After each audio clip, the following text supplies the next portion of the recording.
Revisiting this game after so many years honestly reminded me how wild it is that Peter Jackson's King Kong ever existed in the form it did. This wasn't just some quick cash grab movie tie-in released to sit on shelves for 6 months. This was an actual, fully ambitious creative project with a real identity, something that barely ever happens in that category. And somehow, in 2005, Ubisoft Montpellier and Michel Ancel built one of the most interesting licensed games ever made, and then it just quietly disappeared from modern platforms like it never happened.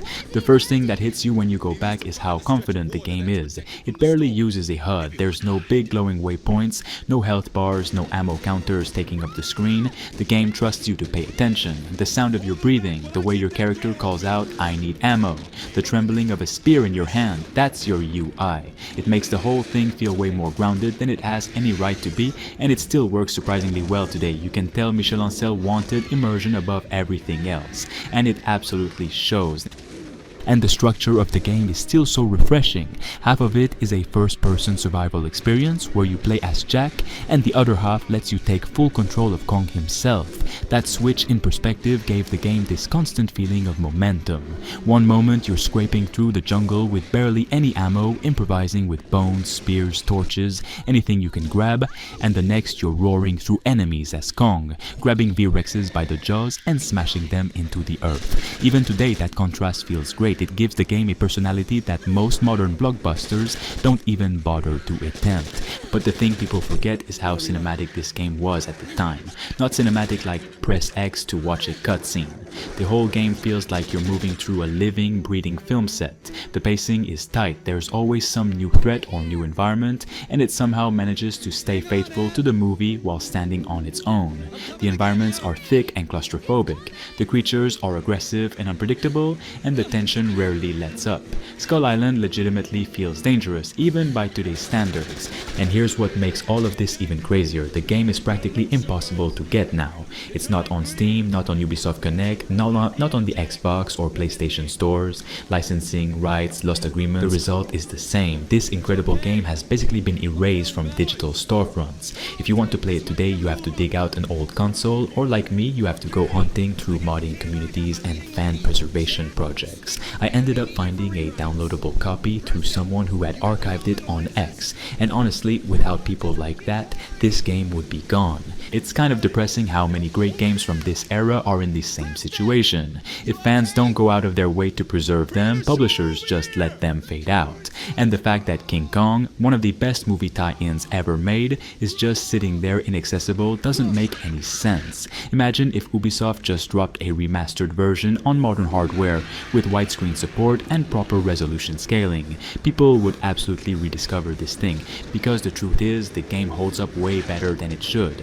The atmosphere, the sound design, the sense of danger, it's still incredibly effective, and the lack of modern padding actually helps it. No open world filler, no bloated side activities, no forced collectibles. It's just lean, focused, and crafted levels that respect your time and constantly throw new ideas at you.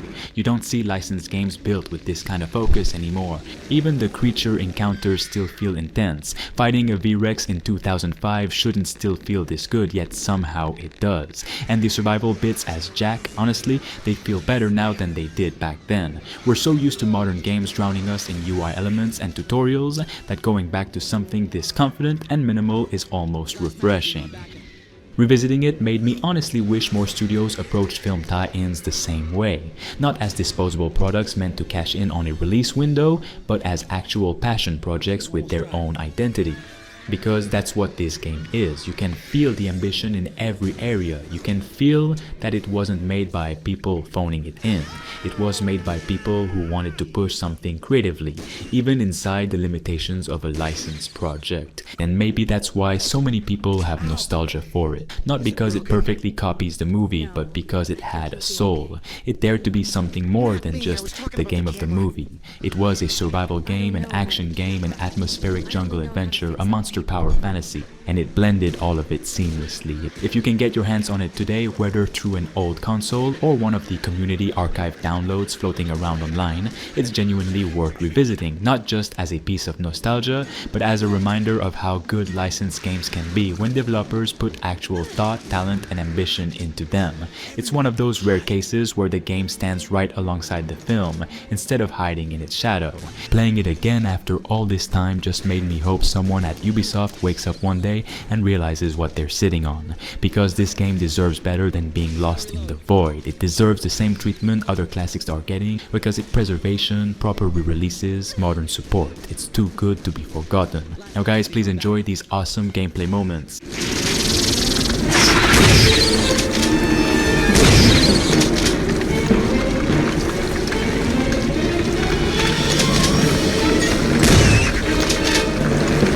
Almost dry. We can go now. Hayes! Happy, Denim? Had your fill of real life yet? Don't just stand there! Draw him away from us! We got to get this open! We're on 20 bullets on backup. Almost out of ammo.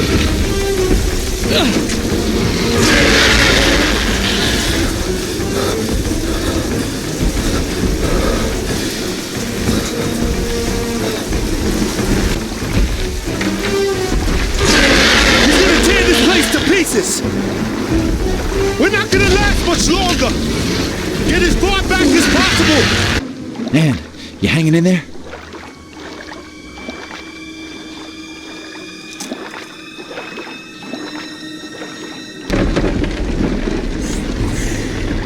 Oh my God.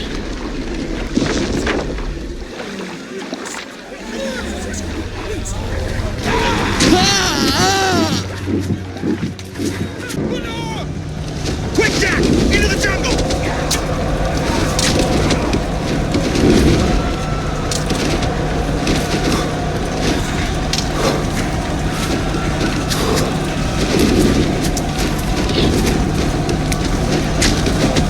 This island is amazing.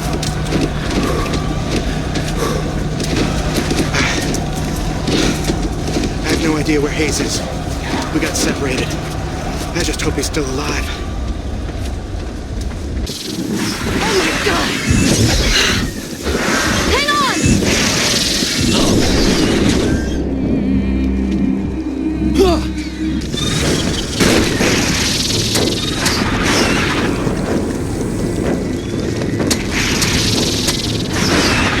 Anne!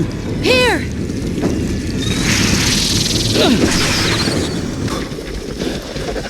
Look at the size of him, he's amazing!